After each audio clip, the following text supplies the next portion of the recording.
Champions are not born, they are forged, tempered and shaped by the fires of competition. Each year, the nation's best amateur racers enter the flames of the Sports Car Club of America Runoffs, a single, winner-take-all event. This year, the Runoffs returns to Road America, one of the world's greatest and most challenging tracks. Over 500 drivers will take the green in the 48th annual Runoffs. Only 28 will emerge as national champions. The SCCA Runoffs, next on Speedcast TV. It is rainy here at Road America as we continue our coverage on SpeedcastTV.com of the 48th Annual Sports Car Club of America's National Championship Runoffs. For the third year at this venue, for the third year on SpeedcastTV.com, and we're very happy to be able to bring it to you in HD for the first time, courtesy of our friends at VW. And the next race on the docket, you can see Formula Atlantic, as we have 3 races to go here in this running of the SCCA's National Championship Runoffs. And this is going to be interesting. I mean, we've witnessed some racing earlier today, and most recently E-Production, some of the cars that are still in pit lane there. This track is absolutely soaked. Now, the rain has let up. It's not coming down as heavy, but the track is soaked. And Biz, we are going to have open cockpit, open wheel, winged formula cars, and the fastest formula class coming out. This could be just crazy. Well, everyone down here has to be a little crazy right now. We're in front of Michael Malikin's car, who qualified on pole position. You know, we've been talking about these rain tires so much. Let's just take a little bit longer, more detailed look at them. As you can see, they're very grooved. And this is to manage the water that the tire comes in contact with when it hits the road. That contact patch, of course, will be soaked, and it doesn't take much water at all to lift this tire off the ground. So these grooves expel the water as it comes over the top and actually acts as a water pump. This is a design that will pump the water from virtually underneath the car. Of course, the faster the car goes, the faster the wheel goes, the faster the pump goes. This Formula A, these are true designed full-blooded racing cars. From the front aerodynamics, all the wings can be fully adjustable. Right now they're trying to put down as much downforce as possible. Of course, the suspension here is a full 100% adjustable. The shocks are hidden in the bodywork right up underneath here. And of course the sway bars and the shocks should be on full soft right now. More aerodynamics, trying to manage the airflow across the car into the engine to keep things as cool as possible. And the airflow ducting the air, managing the air all the way back to the rear brakes, trying to cool them as much as possible, and to the rear airfoil. Again, the rear tires are the same design as the front.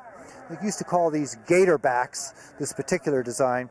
And again, the very deep grooves that are pumping that water from underneath this tire.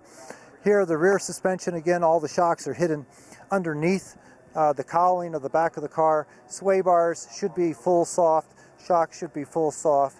Wing, as you can see, is tilted down a little bit to create as much downforce as possible. These are the most sophisticated formula cars in the SCCA. They're fully adjustable.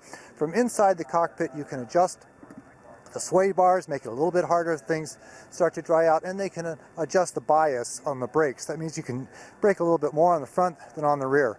Right now, they almost want the brake bias a little bit more on the front than the rear, but almost even. They don't want anything locking up around this very slippery, well, actually flooded Elkhart Lake track. They're really going to be slipping and sliding, and those poor devils behind our number 7 here, 71 here, they won't be able to see anything. Look at that spray. You won't be able to see the cars. They won't be able to see anything in front of them. Well, and you're talking about the pump, John, and obviously the spray coming off of those exposed tires is just insane. But keep in mind that what you can't really show on these cars, that ducting underneath those side pods, the tunneling that runs along, is ground effects. And the faster the car goes and the air extracts out the diffusers at the back, it speeds the air up. It creates a low pressure area underneath the car that sucks it down on the track. But one of the side effects of that, Chip, as it's sucking that car down onto the track, it's sucking the water off the track and throwing it out the back at prodigious volumes. Add in the spray coming off of those, as Biz called them, water pump tires. These rooster tails these cars throw out is just unbelievable. Yeah, when we come to the green flag, we're going to see, just like last race, it's just we have mist. We see 2 cars, a black one and a red and white one, and then mist. And then a cloud. Yeah, exactly. It's unbelievable. So important to be qualified well. be up front. That always helps, that's for sure. And the car that Biz was using as an example there, Mike Mallon, and you saw the number 71. That means it runs out of Merle Swan's prep shop, the Swan racing car. And he won, Merle did himself, the championship in 09. And listen to this stat. This will tell you something about Swan Racing and their ability to prep Atlantic cars and why so many people want to be have their cars taken care of by Merle. 4 times in the last 5 years, a Swan Racing prep car has won the gold medal in the national championship in Formula Atlantic. So that gives you an idea of just exactly what we're talking about. And this is a class that's got gold medalists in it everywhere throughout the field. I'm going to run through the field right now just so we could talk a little bit about the level of driver we have here. On the pole is 71 Mike Mallon, and he's out of Liberty Lake, Washington, and driving the Hoosier Tires TRD Swift Toyota, again, prepped by Swan Racing. He won the sprints. He is Super Sweep eligible. We'll talk about that in a minute. And he has had a tremendous season. Last year, he started third, finished third, and this year really wants to step it up. Qualified second is number 12, David Grant, out of Germantown, Tennessee. He's the 08 gold medalist in this category, and he's also got a second and a fast lap in his runs in this category at the Runoffs in a Swift Toyota as well. And he wasn't sure whether he was going to make it. And his brother Keith, who led most of last year's race and then lost it on a restart, and Keith is considered one of the favorites, and he said, you're going to have to add my brother in as the favorite should he show up. Last minute, David decided to come and promptly qualified outside of the front row. Brother Keith sits in the third spot on the grid, and again, qualified on pole last year, ended up second. He too out of Germantown. Tennessee, running out of Atlanta region, the Hoosier Hasselgren Engines Polestar Swift 014A Toyota. That's the newest of the Swift Formula Atlantic chassis. Qualified fourth, number 77, Jeff Kowalik out of Cape Coral, Florida. North Central Mazda and Hoosier in his Swift. Actually, there's one newer than the 014. It's the 016, and that's what he's driving. But he's running a Mazda power plant in the back of his as opposed to the Toyota. Qualified in the fifth spot, the number 82 of Matt Miller out of Orland Park, Illinois, Chicago region. He's a gold medalist right here at Road Atlanta in 2009, but in C Sports Racing, which is a very quick class that actually has some modified Atlantic cars running in it, driving the HarryMillerAppliances.com Electrolux Swift 016 with a Mazda power plant. Then we take a look at the sixth qualified driver, 07 Yasek Muka, Laval, Quebec, and he runs out of Indiana region. He has had, make it 6, I believe, because he finished second in CSR. So 6 silver medals he has won in Runoffs competition. He's never been able to crack that top step of the podium. In his Phoenix Innotech Hoosier Tired, again, that is it's called a JMS. It's basically a variant of the Swift 016 with a Mazda power plant. Qualified 7th. Started 10th last year, did not finish, but he's kind of rejuvenated this year. The 68 of Lewis Cooper out of Grosse Pointe Woods, Michigan. And if that name sounds familiar, he's the guy who won the Formula F National Championship yesterday. And he's looking for a double here in the Martini Voss Water and St. Charles Wine Swift 014 Toyota. And then the guy who I consistently say is my hero here at the Runoffs, qualified 8th this year, the defending champion. And there's a reason he's back in 8th. For years, he has been contesting the Runoffs in old equipment, and he has a Swift DB4 with a Toyota engine. It's a 20-year-old car that used to be, at the time, the trickiest thing, but it has been eclipsed in so many ways with technology in those 20 years, and he was always knocking on the door of medals. And he drove that car, as somebody once said, I think Tom Schultz in Sports Car said, punches over his weight. There is a look at him right there, and that is some old technology right there. Last year, he made a last-second deal. Merle Swan contacted him and said, look, I want you to be in the top-flight equipment, see what you can do. They put a last-minute deal together, and he ended up winning gold. So that tells you just what kind of a pilot this kid is. David Wilcox out of Derby, Kansas, Wichita region is his, the defending champ, but back in that old Swift DB4 Toyota, sponsored by Hoosier Tire TRD and prepped by Don Preston Racing. And Don Preston, a legend when it comes to Toyota-powered machinery of any sort, whether it's production cars, GT cars, or Formula cars. Qualified 9th, the number 36 of R. Bruce Hamilton out of Moncton, Maryland. Washington, D.C. region is Cahill Motorsports Swift 016 Mazda. Qualified 10th, finished 5th last year. Number 6, Ashen Yelkin out of Canfield, Ohio. And he is driving the Evercare Lubricant Swift 08 Toyota. He's had 3 thirds in the Formula Atlantic category, but his most recent one coming back in 04 at Mid-Ohio. Qualified 11th, the 66, a Richard Zober out of Newtown, Pennsylvania, Philadelphia region. The Zober Industries Swift 016 Mazda. Qualified 12th, number 97, Fabio Castellani out of Streamwood, Illinois, Chicago region, his home region. In the Toyota 014, Swift 014 Toyota. And Fabio also spent a lot of years before he stepped into Atlantic running Formula Mazda. This is a great story. Qualified 13th, number 76, Bill Goldkind out of Holbrook, New York region is his. He was third in 05 as his lone medal in C Sports Racing, the Crestwood Medal Swift Toyota. 70 years young is Mr. Goldkind out there having some fun. And if you remember back in 1995 at Mid-Ohio in Formula Atlantic, Dan Carmichael won a national championship when he was in that seventh decade. And so it can be done. And Goldkind, I'll tell you what, he just loves driving. He also races CSRs, as we said. Starting 14th, number 98, Charles Duncan out of Broomfield, Colorado, runs out of BVR region in his Circle D Racing Swift 016 with the Mazda. And then it is number 15 on the grid. Rounding things up, number 19 is David Del Sol out of South Miami, Florida region. It's his first runoffs in the Del Sol Contractors Swift Toyota. So some interesting stories there. What happened last year, too, Keith Grant led from pole, opened up a nice little lead, had some battling going on. Last year they shared the track with Formula B. And as it turned out, there is a B car, one of those Formula B cars had an off. There was a late full course yellow, and he got, actually it was just a great restart by Wilcox. Got him at the line, the margin of victory, 51/100ths of a second. So very close. And I believe we got a little bit more information coming from the grid. Biz? Well, the whistle just blew, which somewhat interrupted Michael Malaman's concentration. You were just watching him run the track with his eyes closed, and his head was turning to every corner, and you could see him pulling his hands back, shifting away. During this extended break, I think he did about 5 or 6 practice laps before he went out there. You can see him now just eyes closed, moving back and forth, thinking about every single turn, every single thing he's going to be doing. And of course, now he's doing it in his mind under very wet conditions. He's moved his braking distances way back. Before he used to brake at the 200 marker, now he's thinking 400 marker, 400 marker. So actually in his mind, which is the safest place to do it right now, he's done about 4 or 5 laps under wet conditions. That's got to help. Yeah, and it's, these guys have to be ready. I mean, these cars are extremely fast. And with the kind of grip that they have and their go-kart style, so anybody's driven a real actual go-kart, they respond quickly, but they also can turn around and be backwards in a real quick. And as far as how low they are, if you go off at all, you can't just keep your foot like a spec. You got to go off, blah, blah, blah, blah, blah, and come back on.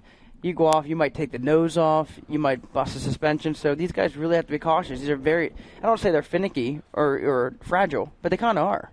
Well, I mean, they're designed not to be driven over bumps, Right. And the thing is, you get up on curbing, it lets the air spill out from the ground effects as well. So then you lose all of that downforce that those tunnels make. So the idea with these cars is not to run curbs, to stay on the flat part of the track and let that ground effects work for you. Yeah. That's correct. That's really important. It's going to be. Like Biz had said, it's going to. With all the aerodynamics, you're going to see the water and how it comes off these wings and shoots off the back, and it's going to be just well, it's going to be exciting for us. Oh, absolutely. Absolutely. For the guys back of that front 2 rows, it's going to be interesting for a few laps. By the way, to finish the story on last year, on the restart, the gap was gone. Wilcox all over the back of Grant. They worked through the lap. He took a run at him at 5, was denied. Took a run at him at 12, was denied. But as they came through 14, he was hounding Grant. Grant ran a little wide, dropped the lefts. Just that little bit of a breathe to get that back. Wilcox came alongside. It was a drag race up the hill to the checker, which you've seen a couple of times this year already. Oh, yeah. And it produced that margin of victory, which, by the way, was the closest ever in Formula Atlantic at the runoffs. Now, there's been closer finishes in a couple of other classes, but that says something about it. But that wasn't exactly a wet race, so this could throw an awful lot at it, and we've seen it. Sometimes it produces races where you've got huge margins of victory, and sometimes in the wet it produces races as things change. And the one thing to keep in mind with these cars, with all of that ground effects and that pulling the water off the track and throwing it out the back, if the rain abates, and it's definitely lightened up. I mean, it's a little drizzle in spots, but it's lightened up. These cars can create a dry line in a big hurry out there, where they literally pull the water off the track and throw it up in the air. And you can see they're all on. It looks like they're all on full wets. if it stays like this, the end of this race could be interesting. Yeah, I'm interested to see what kind of line they're going to run with these cars. Because, I mean, you're right. I mean, they drive the wet line, and they're throwing water up in the air and off the track. It could get real interesting with grip. And obviously they're going to run wet tires. It's been ugly, and the radar's covering us. Right, exactly. The whole track. So they're pulling off out of the pits and getting ready to head out now. So it's game time. Yep, and this is exploration time, isn't it? You know, you've got the guys. Some of them stickers. Some of them have got reins that they've run in just a little bit. Here comes Wilcox in that old beaut. And to me, I still think that that Swift, that car he's driving, that Swift DB4 Toyota. Is one of the prettiest Atlanta cars that has ever existed, just in pure aesthetics. The more modern cars are more effective aerodynamically in how they manage the ground effects, but there's nothing prettier than that beautiful old Swift that he's running. And they're going up, but as I was going to say, this is education time. You're going to drive, try it here, try it there, different spots, find out where the grip is. Now, the question I was going to ask, with all of this ground effects, do they actually maybe run a little bit closer to the normal dry line in this because they've got that artificial grip that helps them through there? That's exactly what I was talking about. I was like, it's going to be interesting to see what line they choose, especially seeing the tires. When I always had rain tires, I'd buy a brand new set of full depth, full treaded rain tires. I'd bolt them onto a street car and drive them around the block and scrub them. Yep. It gets the oil and the shininess off the tire. But you don't want to use them too much because you don't want to go and use them because you want that tread. But right. A lot of guys are pulling out, and I see brand new stickers. Yeah, stickers. So I'm wondering how many guys are going to be slippery on those brand new rain tires. Anyway. Yeah, it's going to take a little bit because I mean I would have scrubbed them in, and had them in the trailer and just ready for a rainy day. But maybe these guys we're hoping for hoping for dry. Absolutely. Well, it is going to be interesting. And the one good thing about the rain here, other than the possibilities of it, being the equalizer and the like, is the fact that these cars in the dry, a 13-lap race goes by like that. And they're such fun to watch. We get a little bit more time with them on this because they're not going to be running quite the lap speeds. It'd be fun to watch them full dry and what these cars are really capable of. But I'm looking for the silver lining to this dark cloud that is wrapped around us here at Road America. And having a little bit more time to watch these beautiful race cars, I'll take it. Yeah, you folks at home, if you can see, when they get really close, you can actually see. They're not even up to speed yet. You can see all four tires is throwing water straight up in the air. I mean, that's how much the tires are treading water and making a path for the car to go through. So when it goes up to speed, it's going to be incredible. I mean, I'm just watching. They're doing a tenth, not even or a 20th of what they should be doing, and you can see the water going straight up in the air. Absolutely. And then at speed, when that ground effect starts to really come into play and that spray comes off those diffusers in the back, it is going to be spectacular to be sure. Here's Wilcox. You can see the very different look of that car to the other Swifts that are out there.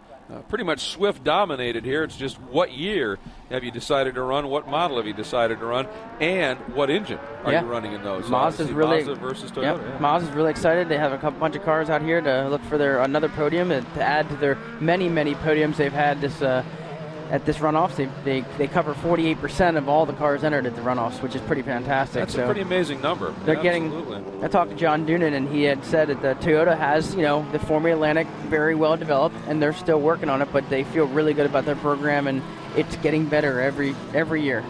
Yeah, and what's Mazda's tagline? On any given weekend, there are more Mazdas road race than any other car in the world, and that's even moving into the open wheel ranks now, obviously. So interesting to see. Certainly, this is everybody working their way through the legendary carousel, heading down toward the Hawk Performance Bridge and the kink, and coming back around. Here we go. Malinen is in that all-black car up front. Give you a look at some of the different colors. There is Grant. Then the blue and green is Keith Grant.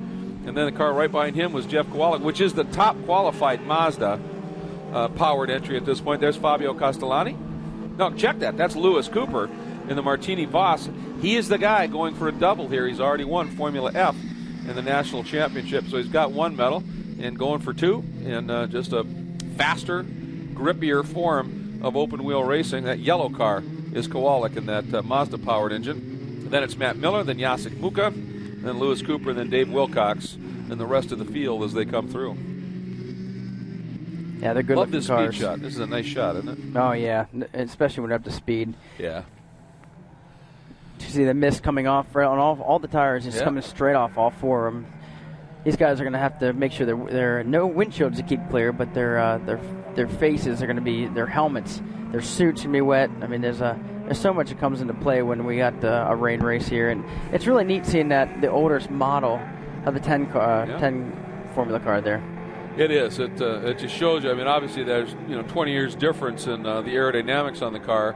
Obviously, the interesting thing is, the newer cars make better downforce, make better ground effects.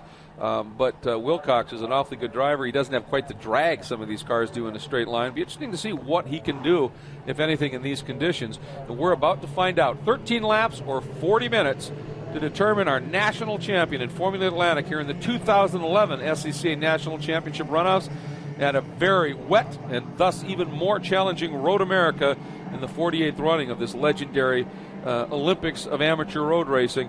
And here we go up the hill. And look at Grant kind of leaning on Mallinen a little bit there. Wants to make sure, watching for the green.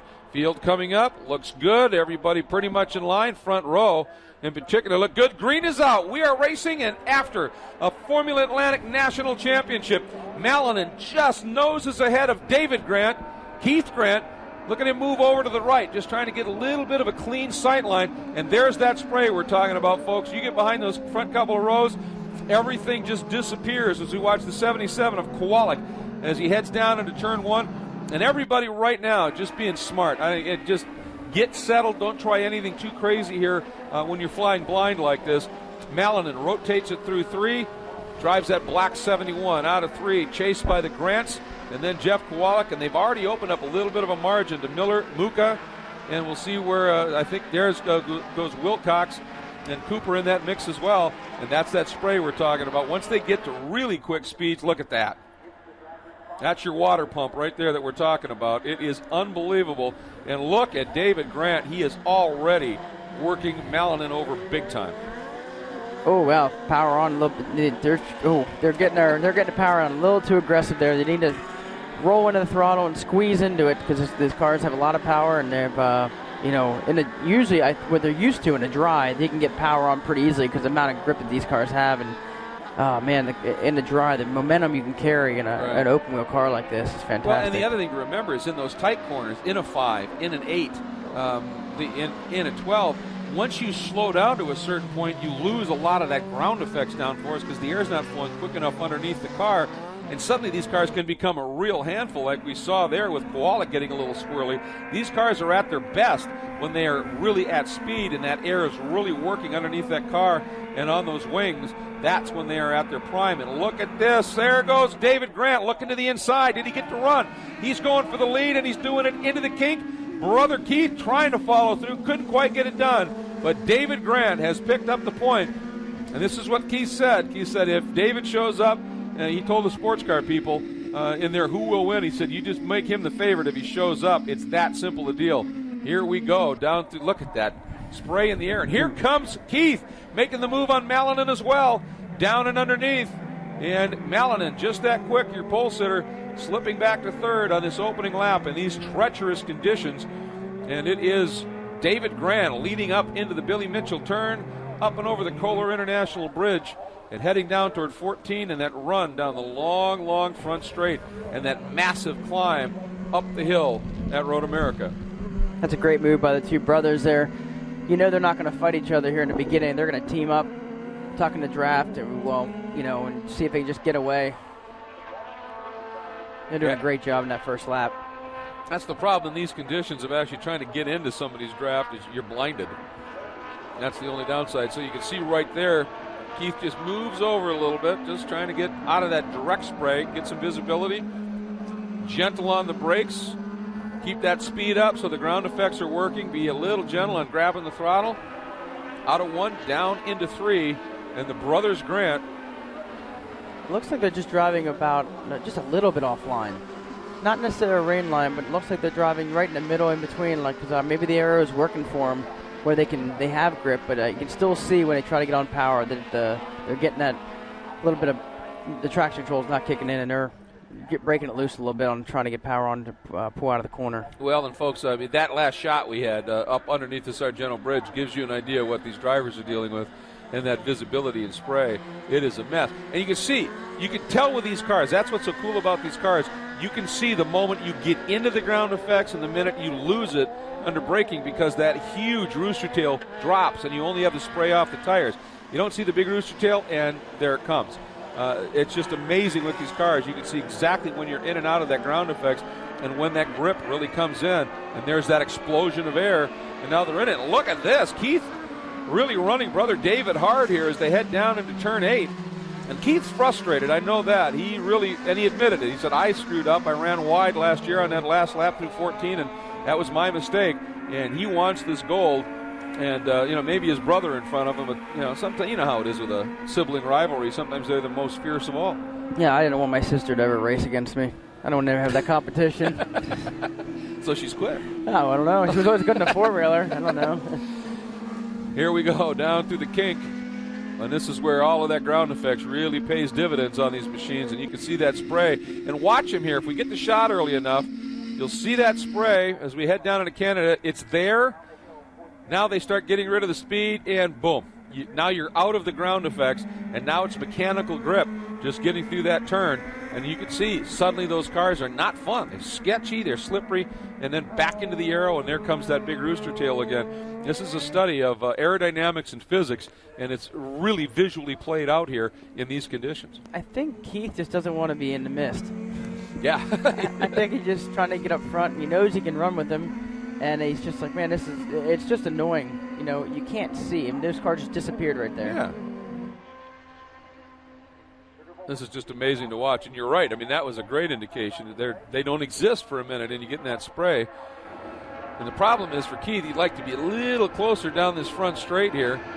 As we take a look at the margin, officially 0.4 of a second at the line. And Keith was a 0.2 faster. Then back now. Here comes Malinen. Then Kowalik and that Mazda-powered Swift. And then they've already opened up. And this is truly going to be a visibility issue, I think. Look at that gap already as they come through. There's Matt Miller. Wilcox up from 10th to 6th. So he's got a good run going, but these guys are just blinded in this spray here. But Wilcox is coming now. Great start in that old car. Down through turn 1. Just willing to give it a little bit more welly, and that's paying off for Wilcox at this point. This is the battle for 5th. Miller's got it. That white car with that blue helmet with the red highlighting on it, and then Wilcox just that all-white helmet. Doesn't have money for the paint job. He puts it into entry fees and tires, and that goes racing. That's how that plays out. He's got a good run here. Yeah, he might have something down into 5. Moving to top 5. Let's watch for it. He's tucked right there. He's there now. Moves out a little bit, swings out a little bit wide. He's going to try the outside. Oh, what a move if he pulls it off. What a move. Yeah, beautiful. Sweet. David Wilcox.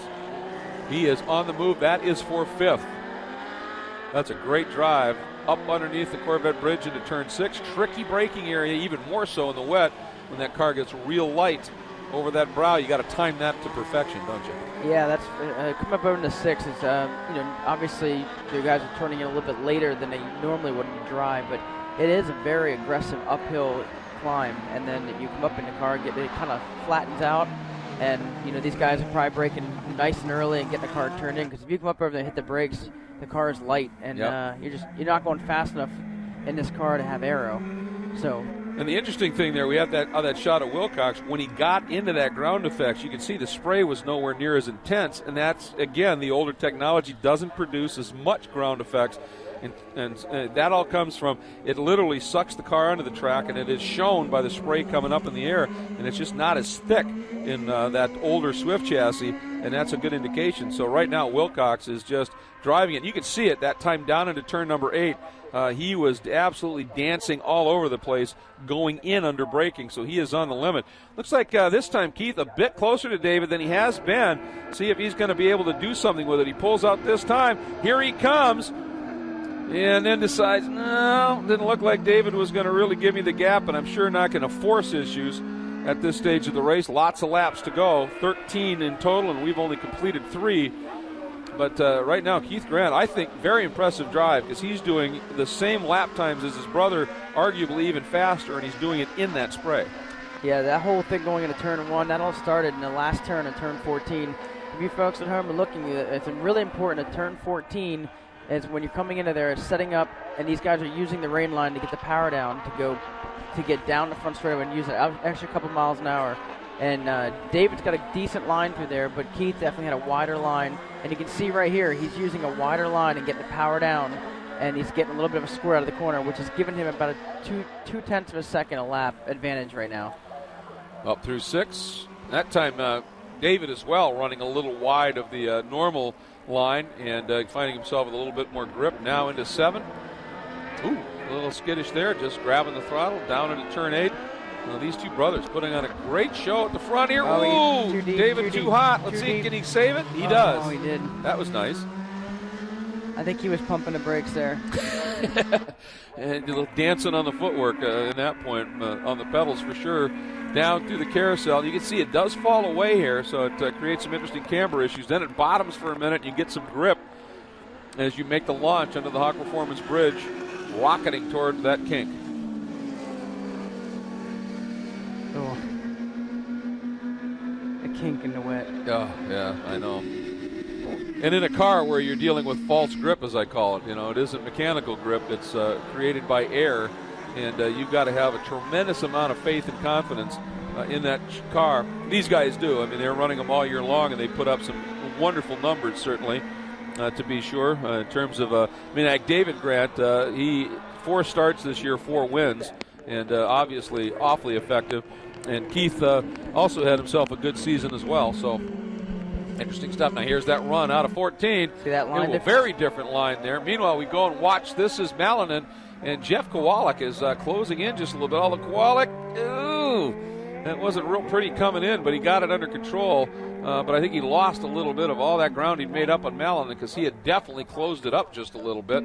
I think Keith is going to make a move to the outside of 1, just seeing they just went by start finish, and I think Keith might pull out and make a shot to the outside, left-hand side, and try to ring shot the outside of 1. Well, let's see what happens next time we pick up the leaders. See if they made that pass. They're up in the turn 1 area as Malinen and Kowalik make their way up that hill. And once again, you see how they just disappear in that spray. And Malinen got a much better drive out of 14 that time. And last time by, the margin was half a second.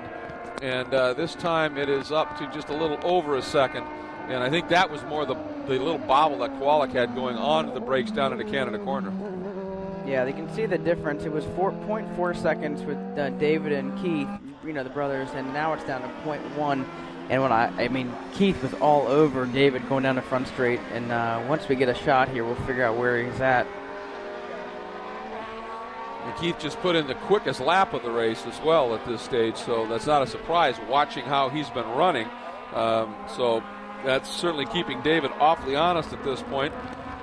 Wilcox comes by, and Fabio Castellani putting in a good run here. Here we go, and nope, Keith did not get David heading down into turn 1 that time.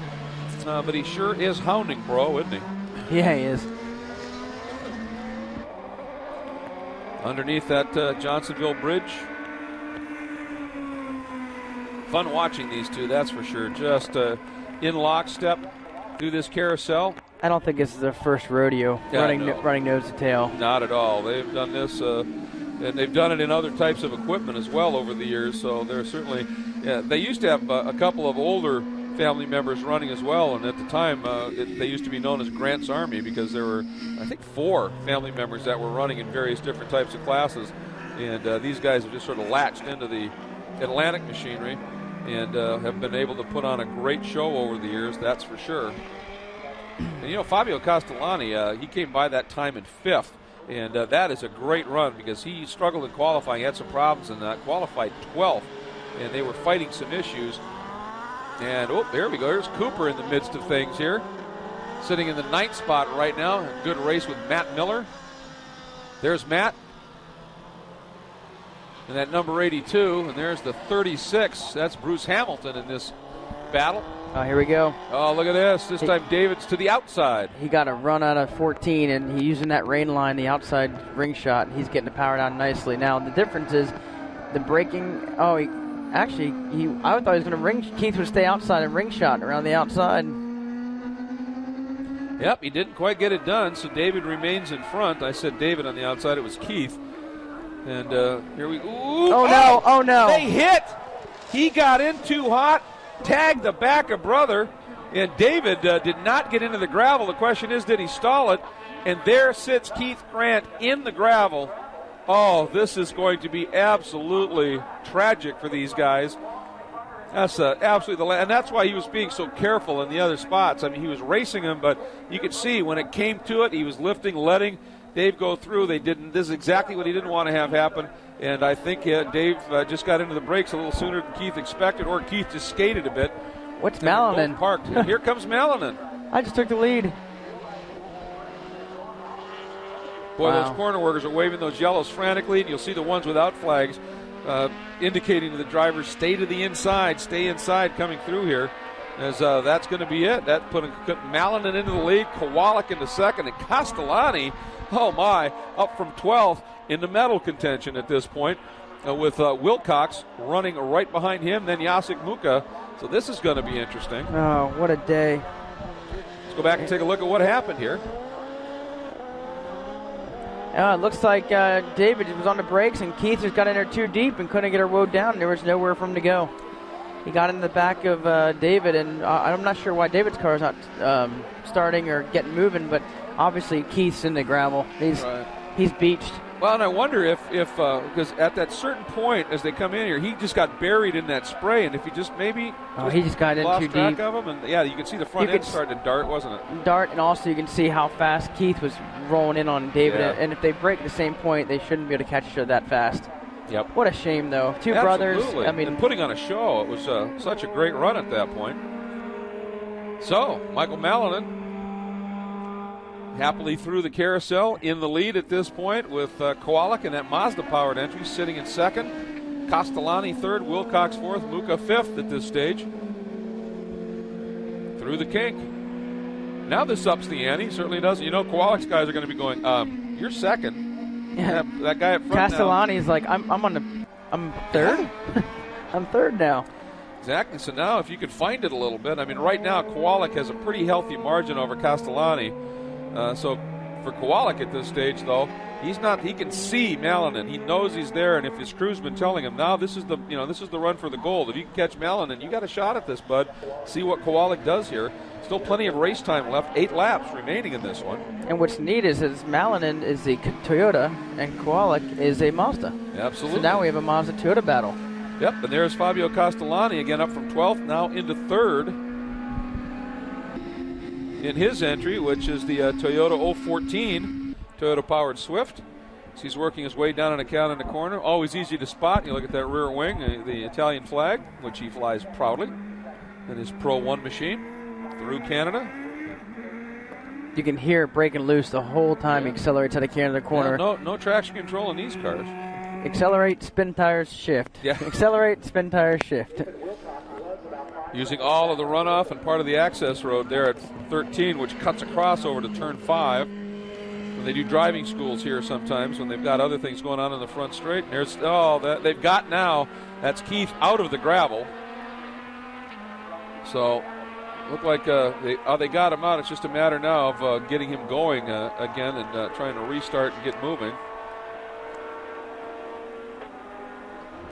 Getting a report that a little bit of damage on the front wing, which you'd expect from that off into the gravel, but they think he'll be able to continue at this stage as we continue to watch Fabio, and he is running the absolute rain line. Yes. It seems to be working for him. I just don't think, the Grant brothers are putting on a clinic, the two of them together. But we'll see what happens with the next group now that we got Kowalik and Castellani, and maybe Castellani says, hey, you know what? He's got 40 seconds to make up. Yeah, that's a long. I mean, he needs some help here to be able to make it up. And some damage on that car. That's the number 6. And that's Ashen Yelkin, who had a fairly decent run here last year. Qualified at 11th and fought his way up into the 5th spot. Evercare Lubricants. But there's some stuff that's on the outside of that car. We're seeing some stuff flapping there. It's just a matter of what it is. Obviously, the corner workers and race control are going to be paying very close attention to that. Tough to see in all that spray at these speeds. And there's is that Grant back in? No, that is, who's that he's coming up on here? It's Richard Zober, I think, in the number 66 entry, the Zober Industries. That's another of the Mazda-powered machines over the Briggs and Stratton Tunnel, which is underneath that sign. And you can see a yellow waving, and that's still for Grant down there in turn number 3. Here's the 07 of Jacek Muka accelerating out, and I think that's Cooper right behind him. Now this is essentially going to be the battle for 5th.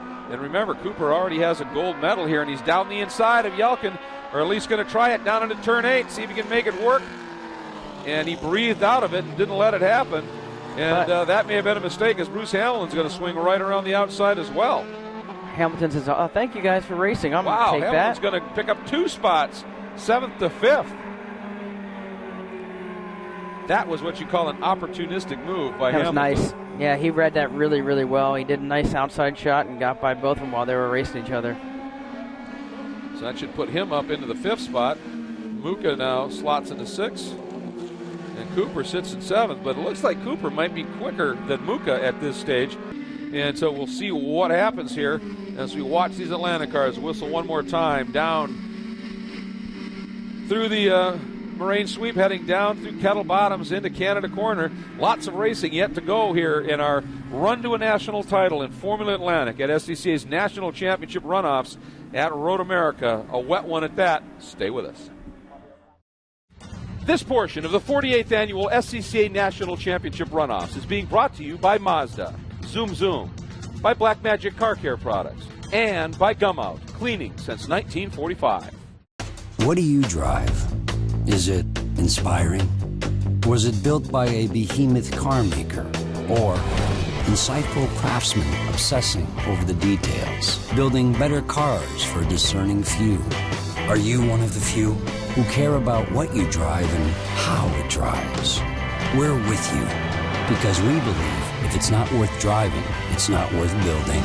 We build Mazdas. What do you drive? Gumout Regain Complete Fuel System Cleaner helps restore lost horsepower and fuel economy. Just pour an entire bottle of Gumout Regain into your tank before your next fill-up. Powerful cleaning additives attach themselves to fuel system carbon deposits and safely and effectively lift them away. That way, deposits burn up, then pass through the exhaust. Gumout Regain additives even leave a protective barrier to help keep new deposits from forming for up to 3,000 miles. Get a bottle of Gumout Regain Complete Fuel System Cleaner today for reduced engine hesitation, surging and knocking, as well as restored fuel economy and lost horsepower, all within one fill-up.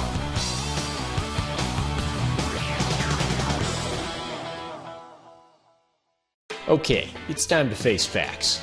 You're a gearhead. You treat the freeway on-ramp like your own personal racetrack, and you love the smell of burning rubber.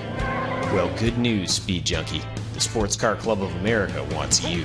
With 40,000 members and 2,000 events across the country, the SCCA has all the wheel-spinning, engine-revving excitement you can handle. Want to dance on the edge of control? In SCCA Solo, you'll learn the blacktop two-step with an army of cones trying to trip you up. If slinging mud is your thing, check out SCCA Rallycross, where power slides and rooster tails are the name of the game. And if wheel-to-wheel competition is what you crave, SCCA Club Racing lets you chase the checkered flag on America's toughest racetracks. Join the Sports Car Club of America today and feed your obsession. Welcome back, and you can see that is Fabio Castellani. We're getting the report has looped it over at looks like turn 13, and he is trying to get back and slip. Yep, you can see that Italian flag on the wing now back on, and we'll see exactly how that affects where he is. Here comes right behind him Dave Wilcox. So Fabio, who had about 10 seconds in hand over Wilcox, that has evaporated with that spin, and Wilcox now is coming. We got a report that Keith Grant also has come down and stopped in the pits, and he did have some front wing damage was reported to us. So obviously maybe addressing that at this stage. Here comes Fabio Castellani down the front straight, and Wilcox flashes by as well, and that is third and fourth. And behind them comes Bruce Hamilton, and Hamilton is on a charge. He is definitely moving and in quick order right now.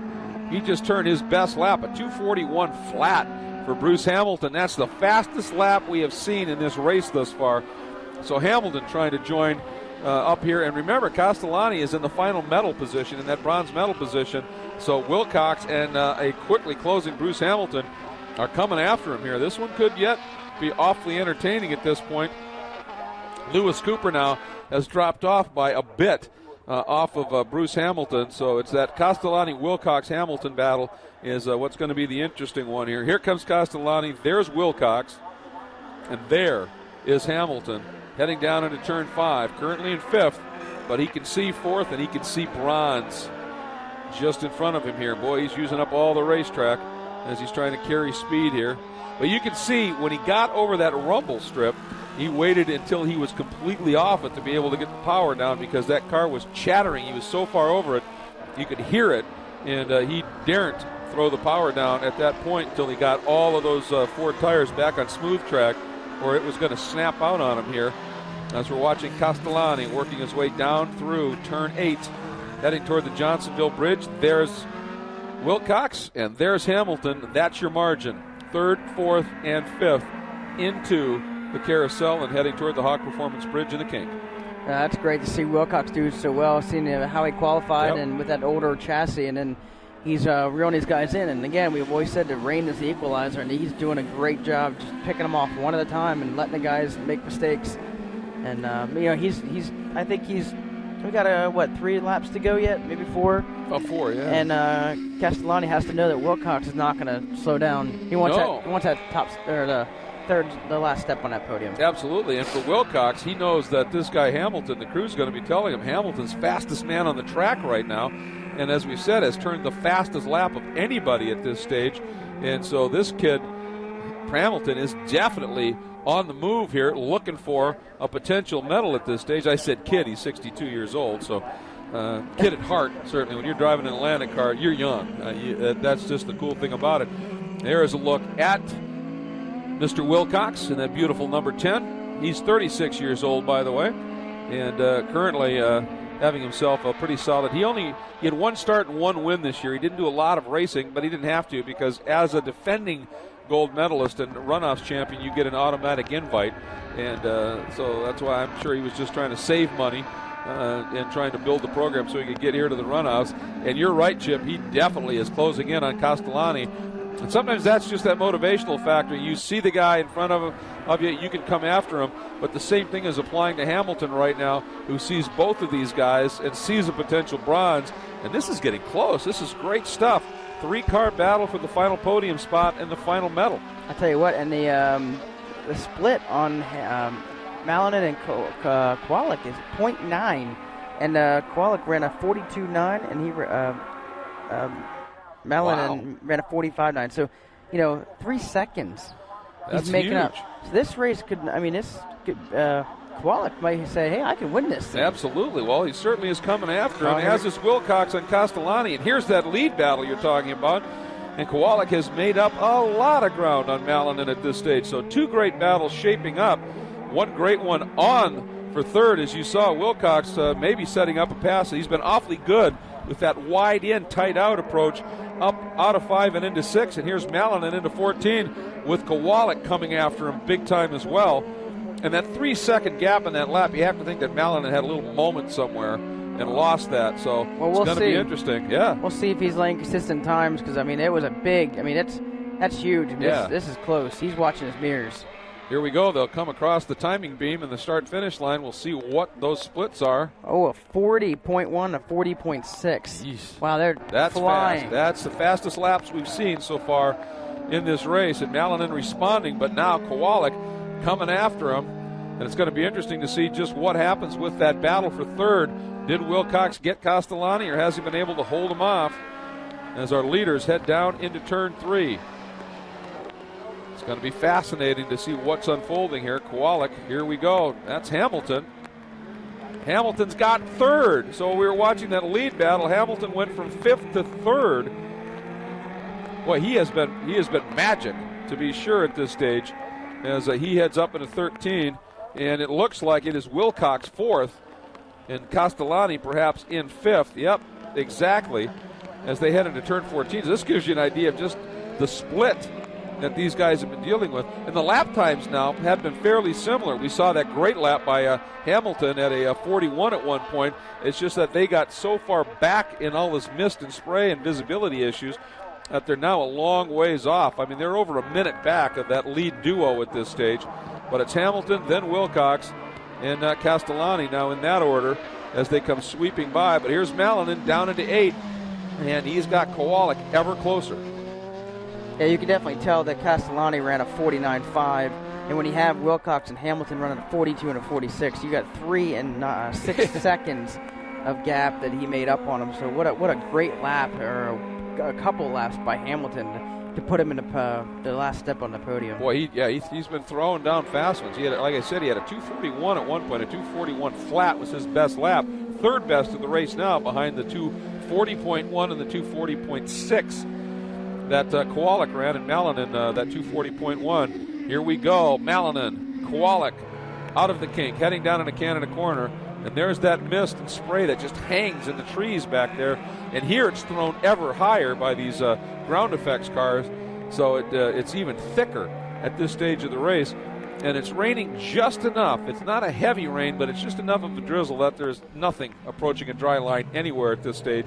So at least it's consistent for these guys. They know what they have underneath them at this point. They're very true there, Greg. These guys have been out there long enough. They've been out there for 10, 11 laps, and they know how the car's responding to throttle input and braking. But looks like that Castellani is slowing. Oh, ooh. I think he may have just had, had a moment. Yeah, he was a little off pace there when we first got the camera shot to him. It's a little off pace, but I think he just, he's trying to push hard, and it's getting to the end here. And I think the crews are telling their drivers, push a little harder if you can. And Kowalik's like, man, I can see the leader, but the last lap time they slowed down to 43 flat and 44.6. So Malinin was the fastest car there. Yeah, and Kim here doing the spotting and monitoring the net just said that Castellani did in fact spin over at turn 6, so that explains that reduced pace. We have 2 laps to go at this stage as they head up and underneath the Sargento Bridge and that run down toward turn number 5, what they call the moraine sweep here, that part of the track, and heading down in there. And look at all this spray, and Malinin now is going to be catching some traffic, and this is going to make things interesting. He's caught the 66 at Zober. And depending upon where you catch him, and he swings out, Zober's seen the blue flag and said, okay, I know you're coming, and I will stay well out of your way. And Malinin appreciating that no end, because if he got balked right there, suddenly Kowalik would have been all over him. Yeah, that was nice that they lap traffic to get out of the way and give him a nice pass to get back online, so you didn't lose a moment there, because you get held up and it could change everything. And he's running for his national championship right now. And I'm sure if it was turned around, maybe a few years down the line, they'll remember, hey, that guy got out of my way for me. Well, and here we go. Now he's got traffic heading. Oh, that was Zober who looped it right in front of Kowalik. And Kowalik lucky to be able to evade that. And Zober, hopefully he'll be able to get going again here. There goes Kowalik. Just saw that flash of yellow, so he was able to get through. And now he's going to catch that same traffic that Malinin got through. See, can he get him? Where's he going? A nice job by that car as well, who just pulled flat out of the way. I think that's the 82 of Miller. And that was a nice piece of driving by Matt, knowing the leaders were coming up. He got way offline, just let them have that rim shot, and really neither of those lap cars disrupted anybody, but I'm sure that was a heart in the throat moment for Kowalik when Zober looped it right in front of him at the exit of 8. Yeah, it doesn't take much. With the fragile body pieces and stuff, you get somebody spun, you can't just bump them and push them out of the way. Wow, that happened right in front of him. Absolutely. All right, here we go. Up through the Billy Mitchell turn 13. There's the Kohler International Tunnel that they're coming across. Heading down into 14. It's going to be interesting to see what the split is. It was 2.9 last time, and that was that second and a half difference in the lap time, a 2:43 flat and a 2:44.6, to see what they put together this time up the hill, what that margin is, what the lap times are. As Malinin comes up and over the rise. Now the run down to the start-finish line to start our final lap of the Formula Atlantic National Championship chase. A 2:46.9 and a 2:45.2, and Kowalik has trimmed that margin by half. It was 2.9, it's 1.3 on the final lap. Oh boy, is it on? Boy, Kowalik is coming. He's closed it up even more. Kowalik's on it. He's really closing in. But it's one thing to catch somebody, Yep. but it's another to get by them. That's right. This is going to be fascinating. Kowalik out of 3, on the hammer, heading down underneath the Sargento Bridge, down into turn 5. There's that just absolute disappearing in the spray as they fade away. And this is not a straight. It's flat out, but it is not necessarily straight. And Malinan, I'll tell you, he knows it. He knows Kowalik is there. He can see him in the mirrors every once in a while. And he's just got to be absolutely perfect here. Ooh, lights him up just a little bit. Kowalik wanting to hound him, want to pressure him, see if he can make him do something. But in that chase, you can't afford to throw it off either. And I wonder where Kowalik made that time up on that lap, because if he could find that same kind of time, he'd be all over the back of it. But like you said, that doesn't necessarily mean he's going to get by.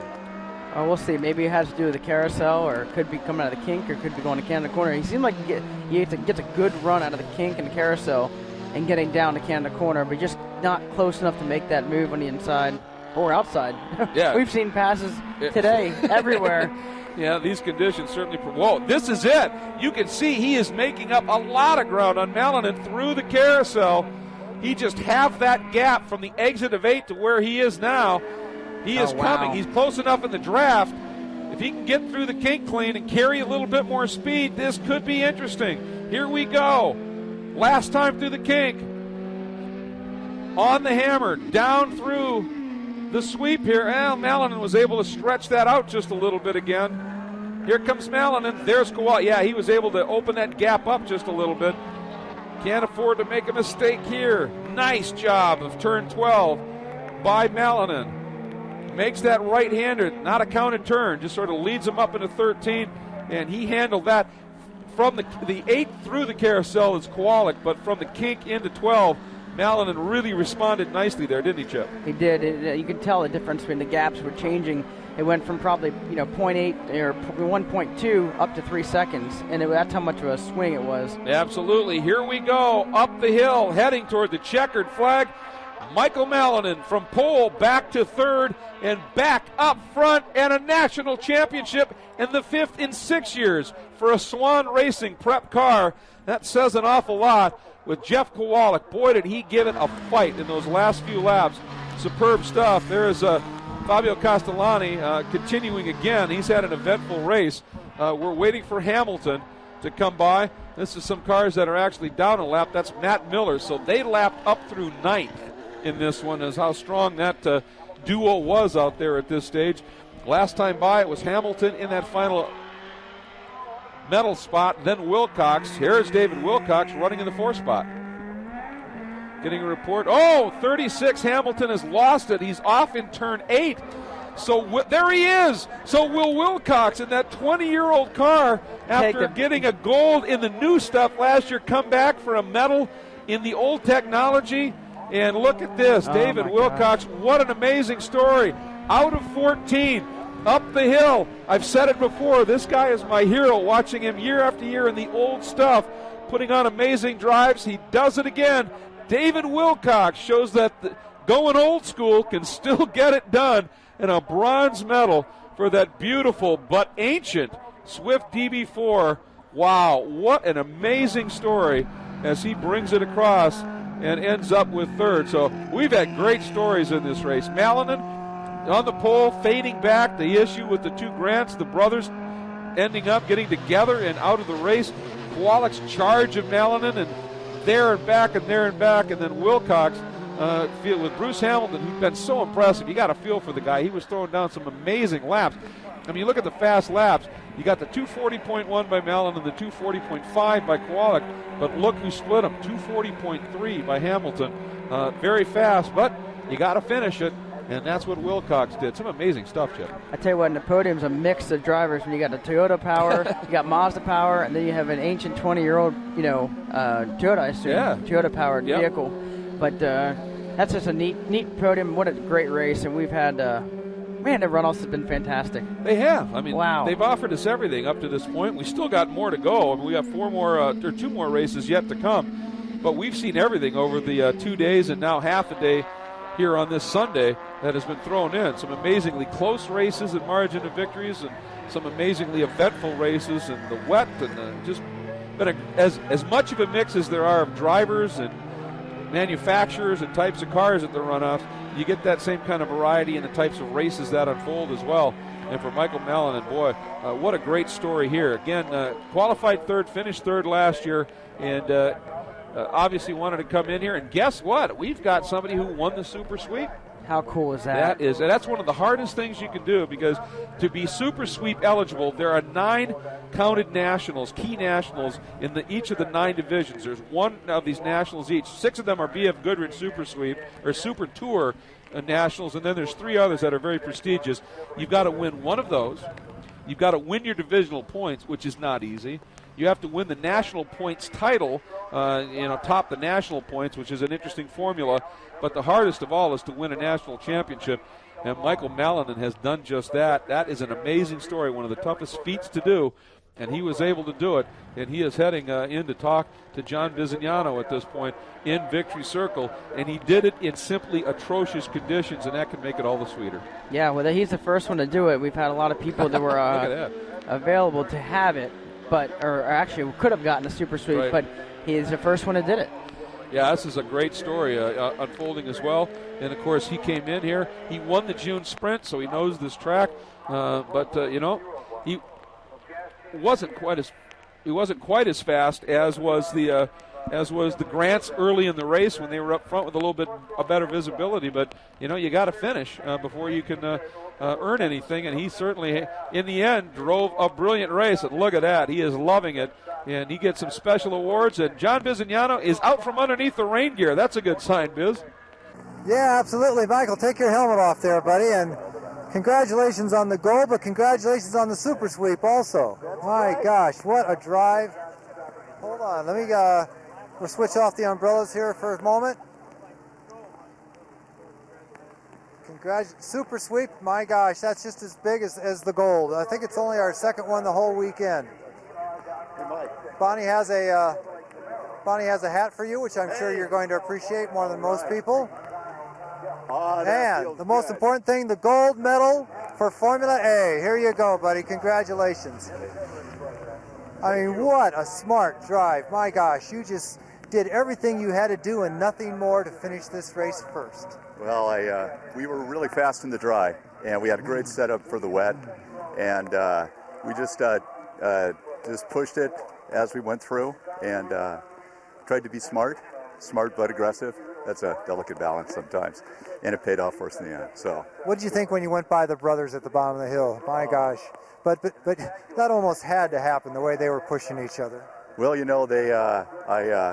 like to say I felt sorry for them, but but I was hoping it'd be a fun three-way race, and but it's fantastic the way it is. When you got behind them, my gosh, they pulled away from you. The spray must have been incredibly bad. Yeah, the first couple laps I was feeling myself around, and I knew we'd get progressively faster as the laps went on, and they looked like they were willing to chance it on the first couple of laps, and they did. And the spray was pretty tough out there. I'm sure you have some people to thank. Yes, I do. I've got Merle Swan and his crew, the best in the business. Hoosier Tires, rain tires were great today, as their dry tires are. Toyota, and just all my crew. Rory, Mike, Mark, who helped us with a lot of work earlier in the year, and Don and all the guys at Merle Swan. Super Sweep and a gold medal. What a trip to the runoffs. Congratulations. Thank you. Okay. Well, how do you like my latest look, guys? Isn't this terrific? This is what happens when it pours. I've got to tell you, Jeff, if there were a couple more laps out there, this wouldn't be silver, it would be gold maybe. I didn't quite hear what you said. A couple more laps out there, the way you were closing with that Mazda engine, if there were a couple more laps, you might be wearing the gold. Yeah, it's certainly possible. The Mazda ran great. We had a good car, and if I could have seen a little bit, it would have been helpful. But chasing them was fun, and we had a great time, and visibility was a little poor, though, so that's probably my biggest impediment to passing them. Well, those open laps, those opening laps, when you're right in the mix of everything, you really can't see a thing. You can't see a thing. You can't see a thing. People think you can see a thing, but... No, you have to trust your I guess your instinct, because you can't see. and hopefully everybody brakes at the same point. I'm sure you have some people to thank. Yes, I do. I'd like to thank, first of all, my crew chief, Don Stadler. He's done a fantastic job. My engine builder, Steve Knapp, has done an absolutely magnificent job. The Hoosier tires were fantastic. And most of all, my wife for putting up with the stunt that I do every once in a while. Congratulations on a great silver medal. That helps justify the stunts, buddy. Thank you. Okay, our number 3 finisher here in the extremely wet race. Why are we walking all the way over here to get a hold of this young man? Congratulations on that bronze medal. I'll tell you, you did not have one single moment off during this entire race. Yeah, thank you. I just kept pushing and pushing, and needless to say, we didn't have the optimum setup on the car, but a little too much front downforce, so through the carousel was just couldn't get anything to stick. But man, just got to keep pushing to the end and hope for the best. So the wet is a great equalizer for some of the older vehicles. Maybe not the latest developments put into every single part of this car, but when it's this wet, it's the driver's ability that counts most. Yeah, well, like I say, you just keep going, and for me, third in a DB4 is as good as the championship. So, hey, I'm happy. Congratulations. I'm sure you have some people to thank. Oh, yeah, you bet. I got Hoosier, Toyota, my dad, Ron, and crew chief Mike, my wife, Allison, at home, and my 2 beautiful kids at home. And, man, just everybody that makes this happen. Congratulations on a great bronze medal, mate. Okay. Thank you very much. All right, that takes care of the open cockpit cars. I'm sure everyone's happy that those formulas are over with. And, of course, it's getting a little bit brighter, but you can't see one blue spot all around Road America, guys. It's definitely going to still be a challenge. And by the way, Biz, Trey Sheik, that's a good look for you, without a doubt, to be sure. And you've heard a couple of guys now thank Steve Knapp, and that guy, his company is Elite Engines, and he is the elite engine builder for an awful lot of these formula cars, and a lot of the teams run that engine, and he does a lot of prep from a lot of different categories, and always with absolutely great success, to be sure. We want to let people know that heading into Victory Circle, when they do the actual presentation, as you take a look at the results, Mallinen, Kowalik, and Wilcox on the podium. Castellani was there, but he had that late spin, and certainly Hamilton looked like he was really going to be strong and in that bronze spot, but he had that little bit of an off as well. But as they head into Victory Circle, the general award for winning the national championship will be presented by Bob Leiberger, the director from Area 5, but because Mr. Mallinen also won the Super Sweep Award, Jeff Dannert, president of SCCA, will present the Super Sweep Trophy. I'll tell you, Chip, when we did the interview, or when Biz did the interview with Mallinen there, that man is soft-spoken but a loud right foot. Yeah, well, he put it down. I guess his interviews aren't his selling point. It's putting it down on the track, but he was very, very calm, wasn't he?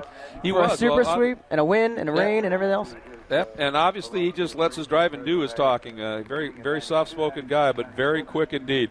So that wraps up our coverage of Formula Atlantic here at SCCA's National Championship Runoffs. A great race, and congratulations to our medalists, to be sure, and to Michael Mallinen, a super sweep on top of it.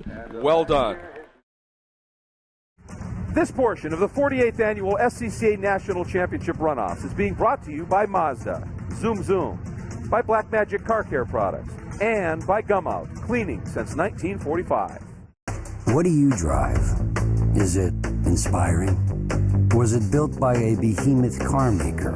Or insightful craftsmen obsessing over the details, building better cars for a discerning few? Are you one of the few who care about what you drive and how it drives? We're with you because we believe if it's not worth driving, it's not worth building. We build Mazdas. What do you drive?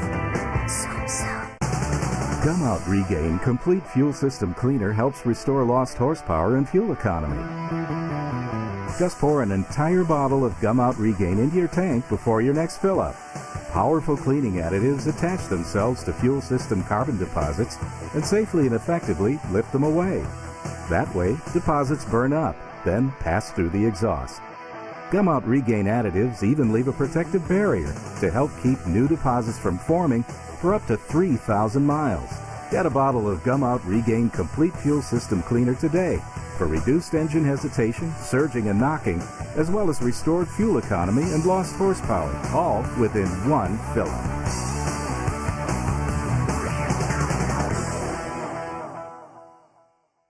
Okay, it's time to face facts. You're a gearhead. You treat the freeway on-ramp like your own personal racetrack, and you love the smell of burning rubber. Well, good news, Speed Junkie. The Sports Car Club of America wants you. With 40,000 members and 2,000 events across the country, the SCCA has all the wheel-spinning, engine-revving excitement you can handle. Want to dance on the edge of control? In SCCA Solo, you'll learn the blacktop two-step with an army of cones trying to trip you up. If slinging mud is your thing, check out SCCA Rallycross, where power slides and rooster tails are the name of the game. And if wheel-to-wheel competition is what you crave, SCCA Club Racing lets you chase the checkered flag on America's toughest racetracks. Join the Sports Car Club of America today and feed your obsession.